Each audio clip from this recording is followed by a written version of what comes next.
What are you going to do about cars driving over grass verges, parking on grass verges, and in fact parking on pavements? Right, that one I'll go and change the order of play. We'll go to Eeny, Meeny, Moe, Laura. Right, this is something that I've looked into actually, because there's been an ongoing issue in Marston Avenue for the last 4 years. Finally, a housing department has taken ownership of the problem, and basically they have said, legalities pending, that they will be looking into providing parking bays in that particular street at a nominal fee, and the residents have agreed to that. Obviously it's still with the legal team at SBC, but we're waiting to hear what comes back. I'd like to see this estate-wide. I'm not talking about Marston Avenue, I'm talking about statewide. Yeah. The grass verges are torn up and completely ruined. As I said, I would like to see it statewide. I'll go to Andy for that, please.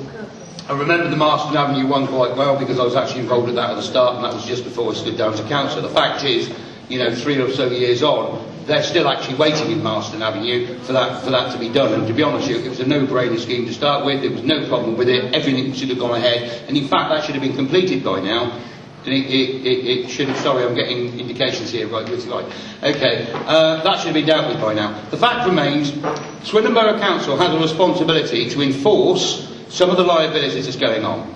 We're having cars driving irresponsibly over the grass verges, over the grassed areas, and dropping and depositing mud, making the pavements dangerous to people that have to travel on them, and nothing's being done by the borough. The borough has failed to adopt a piece of legislation that would actually enable us to act on that. And one of the first things I'll be doing is forcing and campaigning to force the council to actually adopt the right legislation that means that we can prosecute these car drivers that do this. However, we have got a parking problem on this estate. We have to look realistically at how we improve the parking while saving the grass verges. There are areas on the estate wide where we could put in more parking. We don't have to necessarily put in great big deep parking bays, even just going in a car's width, putting in some grass creek, putting in some hardcore, so that the estate looks better. Because at the end of the day, what looks better? A bit of hardcore down for a car to properly park on, or churned up grass verge where mud's getting slung everywhere. It's not rocket science. I did it for the residents of Winsley Close when I was elected last time, and I will certainly be looking to do it for the whole of the estate ward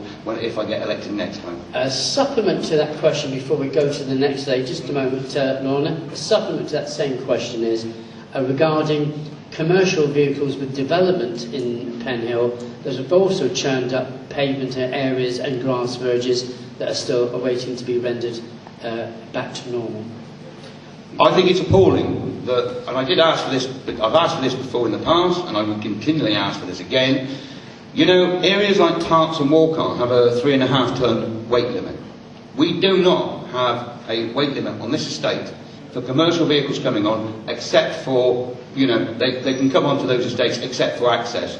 The fact is, we don't have just commercial vehicles coming onto this estate for work that they're doing. They come onto this estate to park up, and I'm sorry, some of them are far too big to be coming onto this estate, and they're the ones that's churning up the grass verges. I mean, I've actually seen an articulated lorry regularly parked out opposite the church, on the grass street there. It's actually damaging it all. This is the sort of thing that's got to be stopped. But the vehicles that come on here for contracting work, I'm sorry, the part of the contract that the council should be having with these individuals is, first of all, tell them where they will park, when they will park, and more importantly, if they damage the damn verges, they damage the grass areas, they must reinstate it, and within a set period of time. Okay then.